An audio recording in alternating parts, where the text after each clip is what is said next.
Bismillahirrahmanirrahim. Assalamualaikum warahmatullahi wabarakatuh. Iya, oke. Bagaimana kabarnya hari ini? Ya, harus semangat dong ya. Walaupun kita tidak bisa bertatap muka pada hari ini, diharapkan semuanya baik-baik saja ya. Baik, kebetulan hari ini adalah hari pertama kita jumpa di mata kuliah manajemen umum ya. Sebelumnya, mari kita berdoa menurut agama dan kepercayaan kita masing-masing. Semoga dimudahkan dalam proses belajar mengajar ini. Doa dimulai. Selesai. Baik. Oke. Saya sebelum masuk, saya mau tanya dulu. Ada yang kenal sama saya? Kita harus melakukan perkenalan sebelum mulai pelajaran supaya lebih akrab ya. Oke. Perkenalkan, nama saya Sulfadli. Saya dosen untuk mata kuliah manajemen umum semester 1. Nah, profil saya S2 lulusan di STI Alam Makassar tahun 2018. Alhamdulillah saya sudah menikah dan sudah punya anak satu, alhamdulillah. Bagi yang mau cek nomor telepon saya boleh, untuk siapa tahu depannya ada keperluan tentang mengenai tugas atau maupun pelajaran yang kurang jelas. Jadi silakan dicatat 0851 4515 9922. Oke. Oke ya. Nah, sebelum saya masuk ke mata kuliah pembelajaran mata kuliah ini, saya mau tanya dulu, ada yang tahu tentang manajemen di sini? Apa sih itu manajemen? Ada yang tahu? Ya, oke. Tapi sebelum kita masuk itu, saya memberikan dulu kontrak perkuliahan ya. Oke. Sebelumnya itu saya mau share screen dulu.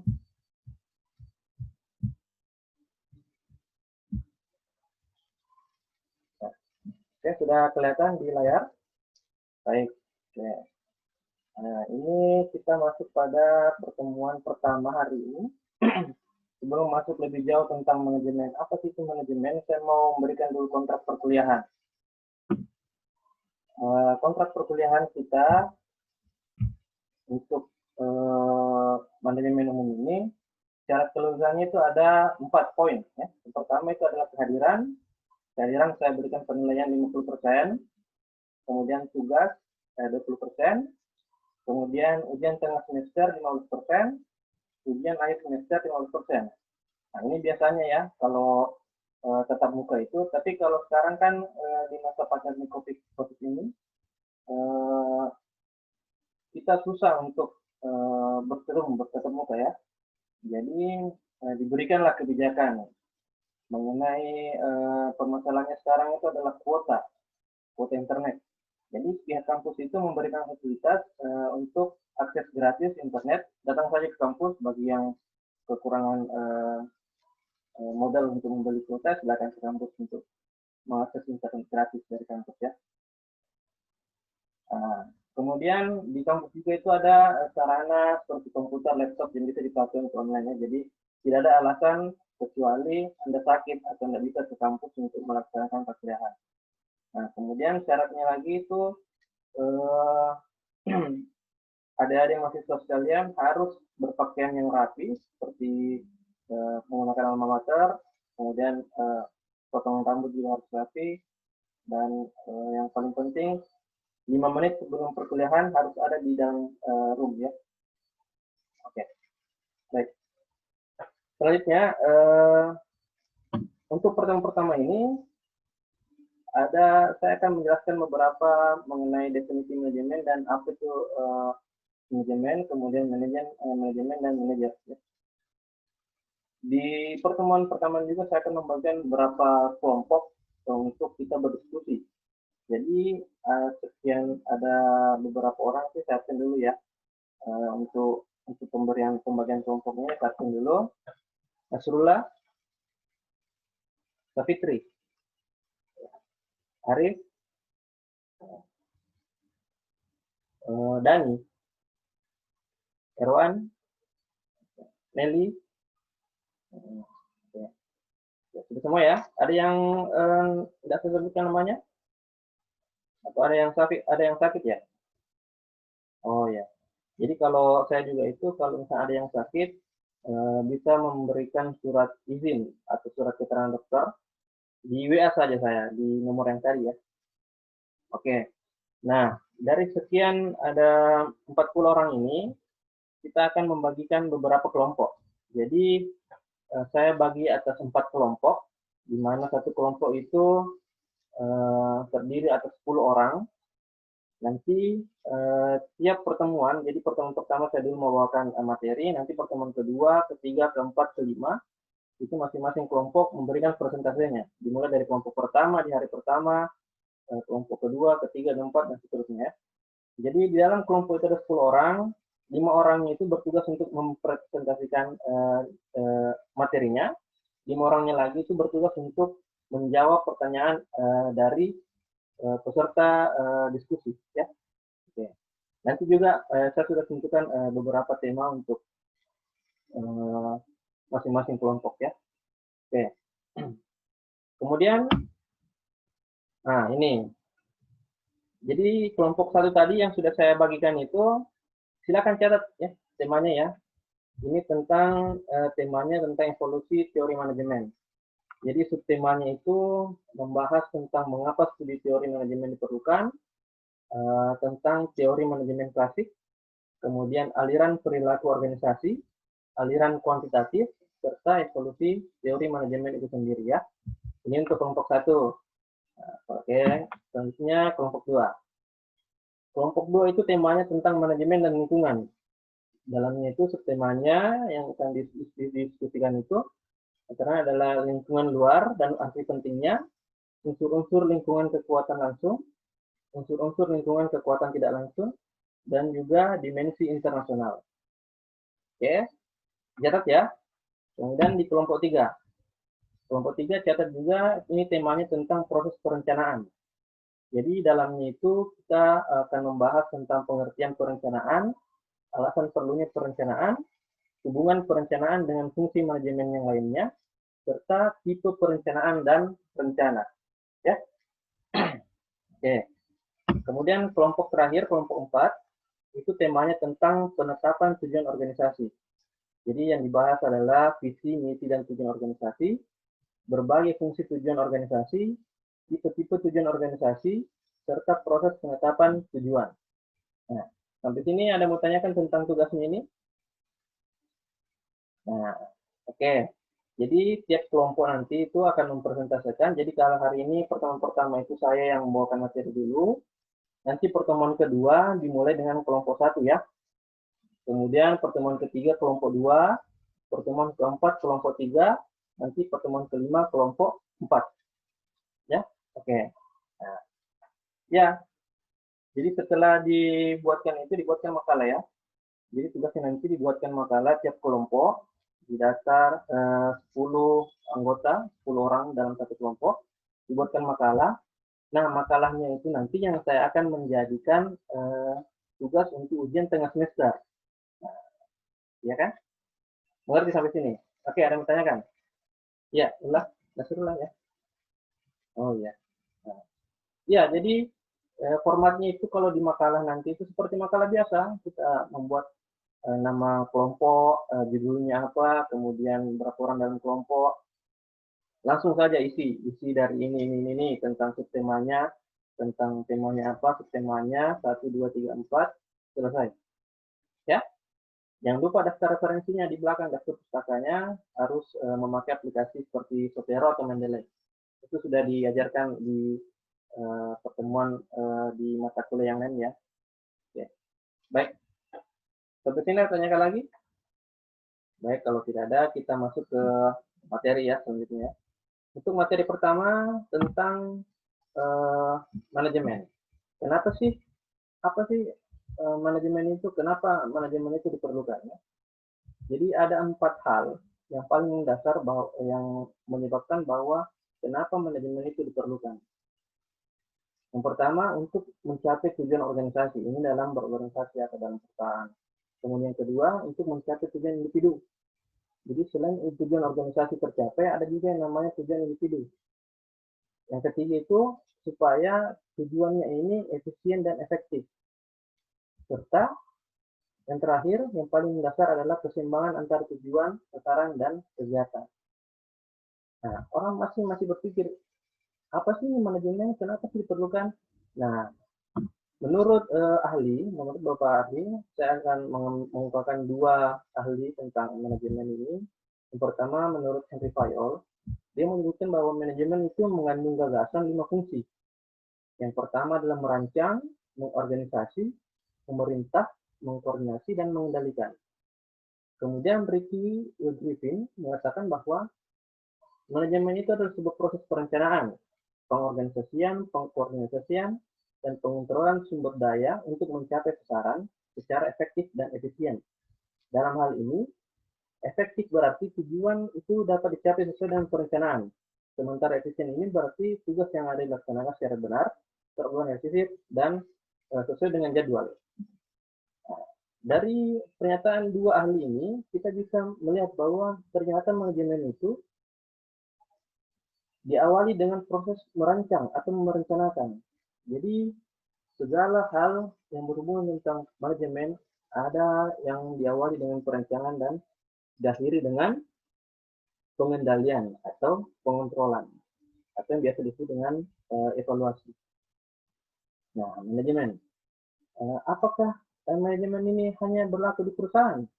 Tidak. Manajemen itu kita sadar atau tidak, ternyata kita melakukan itu dalam kehidupan sehari-hari. Seperti contoh, Anda ke kampus. Besok, jadi malamnya Anda menyiapkan baju yang akan dipakai untuk pergi ke kampus besok. Menyiapkan apakah bensin motor cukup untuk perjalanan ke kampus besok. Itu perencanaan semua. Tiba besok pagi, Anda mandi dulu, merencanakan semua, melakukan mandi, kemudian mengendarai motor sampai ke kampus, dan pada akhirnya tujuannya adalah untuk melakukan proses belajar di kampus. Nah, itu dimulai dari proses perencanaan. Jadi ada manajemen di situ, ada sebuah proses pengaturan jadwal untuk kehidupan sehari-hari kita bagi mahasiswa yang belajar di kampus. Nah, apakah ada contoh lain? Ada. Misalnya kalau misalnya kita mau makan malam misalnya. Sebelum malam datang, kita menyiapkan dulu apa sih yang kita mau makan malam ini? Apakah uang saya cukup untuk beli makanan? Saya mau makan malam misalnya ayam. Oke, jadi kita siapkan dulu uangnya, kita pergi beli makan, beli ayam di luar, terus kita makan. Nah, begitu kan? Itu ada proses manajemen di situ. Tapi dalam ruang lingkup, menurut Henry Fayol, itu tentang pengorganisasian, tentang manajemen di dalam sebuah organisasi atau perusahaan. Oke, sampai sini Anda bertanyakan?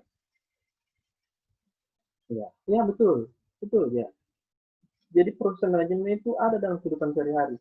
Seperti yang tapi kita dikemukakan bahwa ketika kita untuk berencana untuk kuliah tahun depan, tentunya kita melakukan proses menabung uang misalnya, atau kita bekerja untuk mencari uang, kemudian uangnya ditabung untuk kuliah di masa depan.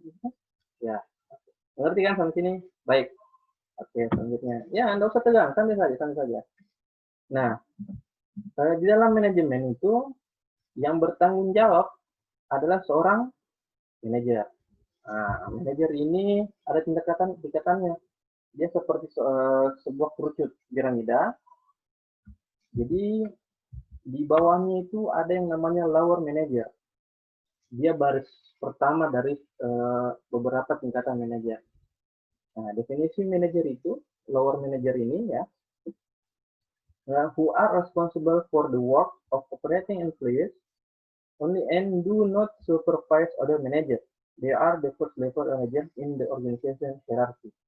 Jadi dalam sebuah organisasi, hierarki organisasi, dia adalah manajer yang paling pertama yang bertanggung jawab terhadap kinerja dari beberapa karyawan-karyawan yang di bawahnya. Oke, jadi dia berbentuk piramida. Piramida paling pertama lapisnya itu adalah seorang lower manager. Nah, kemudian di lapis kedua ada middle manager. Ya, ini definisinya adalah manager in the mid range of organizational hierarchy. Jadi dia manajer yang berada di tengah dari hierarki sebuah organisasi. Yang bertanggung jawab, they are responsible for the other managers and sometimes for some operating employees. Jadi dia bertanggung jawab atas manajer yang di bawah atau lower manager. Jadi apapun ada kesalahan yang dilakukan oleh lower manager di bawah, yang bertanggung jawab adalah mid range atau manajer level menengah. Kemudian yang paling terakhir adalah top manager, manajer puncak. Yang paling di atas dalam piramida manajer itu adalah top manager. Nah, di sini dia mengungkapkan bahwa manager is responsible for overall management of the organization. Jadi semua manajemen yang terjadi dalam sebuah organisasi bertanggung jawab, dipertanggungjawabkan oleh seorang top manager. They establish operating policies and guide the organization instruction. Jadi tugas dari seorang top manager itu mengkontrol segala apa yang dilakukan oleh mid-range manager dan juga lower manager. Ya. Contoh misalnya seperti ini. Pernah lihat film tentang orang yang sedang makan di restoran. Di restoran itu dia salah pesan, salah dibawakan makanan. Nah, dia mau komplain orang ini. Tentu yang dia komplain itu yang dipanggil adalah seorang manajernya kan. Dipanggil pelayannya. Pelayan sini, mana manajer kamu? Saya mau bicara. Nah, seperti itu kan.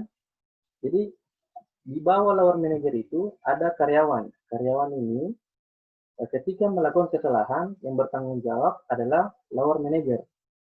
Nah, lower manager ketika melakukan kesalahan yang bertanggung jawab adalah mid range yang berada di tengah. Ketika mid range lower manager membuat kesalahan, maka yang bertanggung jawab adalah top manager. Ya, oke. Sampai sini ada yang menanyakan? Ya, betul. Ini di dalam sebuah perusahaan. Nah, apakah di kehidupan rumah tangga ada yang namanya manajer? Ada.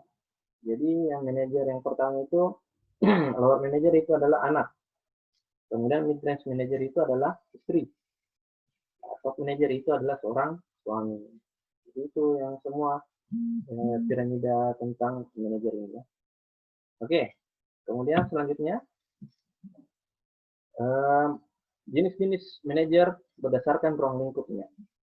Di sini ada dua. Yang pertama functional manager atau manajer fungsional, di mana a manager responsible for just one organization activity, such as financial or human resource management. Jadi ruang lingkupnya manajer fungsional ini hanya bertanggung jawab atas satu aktivitas dalam sebuah organisasi, misalnya keuangan atau sumber daya manusia. Jadi misalnya nih dalam perusahaan ada bagian keuangan, ada bagian sumber daya manusia. Manajer bagian keuangan dan manajer sumber daya manusia itu berbeda, tidak bisa disatukan. Tidak bisa satu orang yang menangani bagian keuangan dan juga bagian sumber daya manusia. Jadi tiap bagian ini ada manajer fungsionalnya masing-masing. Jadi ada yang tentang keuangan, ada yang tentang sumber daya manusianya.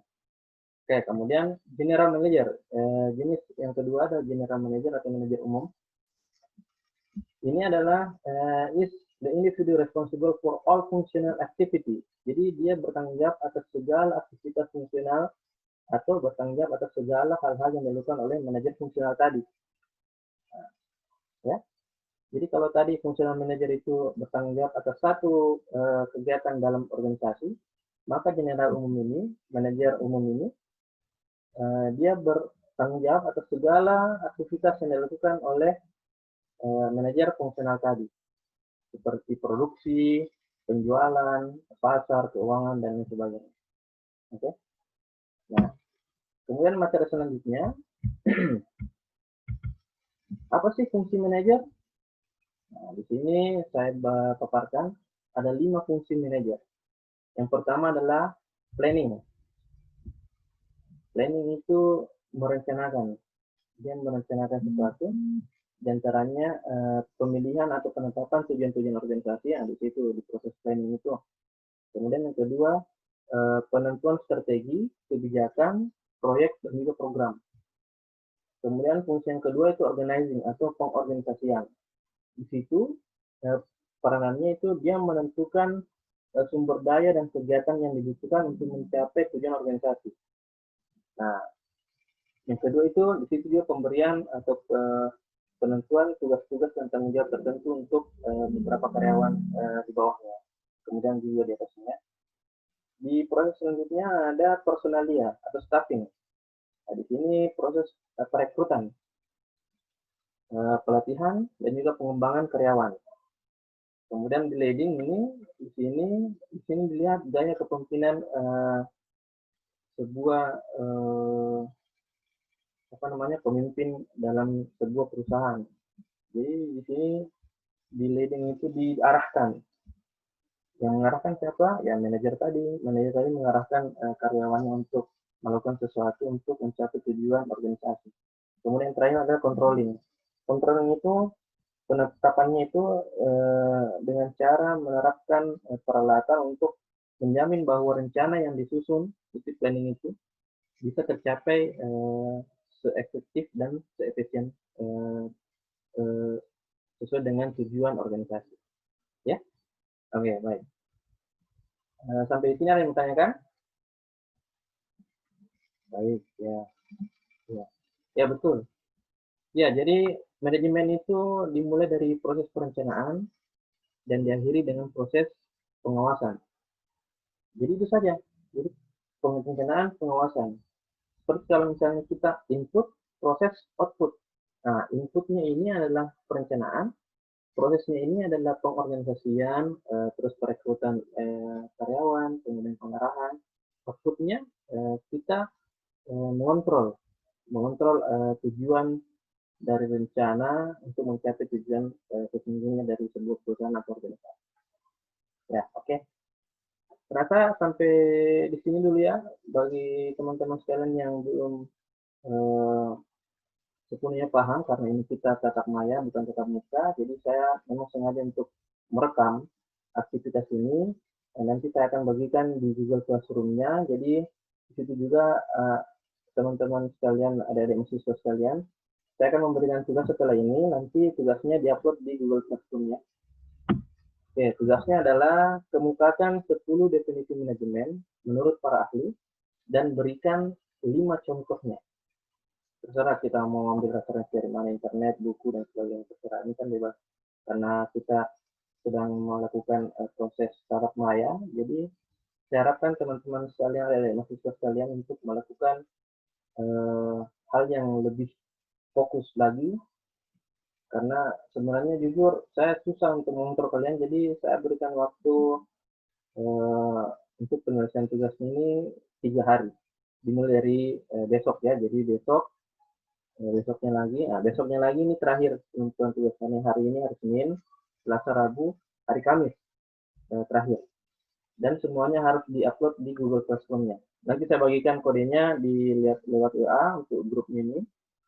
Kemudian kalian bisa share, bisa upload tugasnya di sana. Nanti juga materinya yang saya rekam ini saya akan bagikan di Google Classroom-nya supaya Anda lebih mengerti lagi apa yang saya utarakan pada kelas hari ini. Baik, sebelum menutup kelas hari ini, saya mau bertanya dulu, apakah yang mana sih lebih enak, tatap muka atau tatap maya? Seperti ini. Ya, tentu masing-masing ada kelebihan dan kekurangannya. Ya, semoga mari kita berdoa sama-sama sebelum kita tutup ini. Semoga wabah ini bisa secepatnya berakhir dan kita bisa kembali bertemu lagi untuk melakukan pembelajaran selanjutnya. Berdoa selesai. Baik, tetap jaga kesehatan, hati-hati di jalan ketika berkendara, walaupun sekarang cuacanya tidak kondusif lagi untuk kemana-mana, tapi kalau misalnya ingin melakukan sesuatu seperti keluar rumah, utamakan membawa hand sanitizer, kemudian juga memakai masker ya. Oke, baik, selamat melaksanakan proses perkuliahan selanjutnya. Akhir kalam, wabillahi taufiq wal hidayah. Assalamualaikum warahmatullahi wabarakatuh.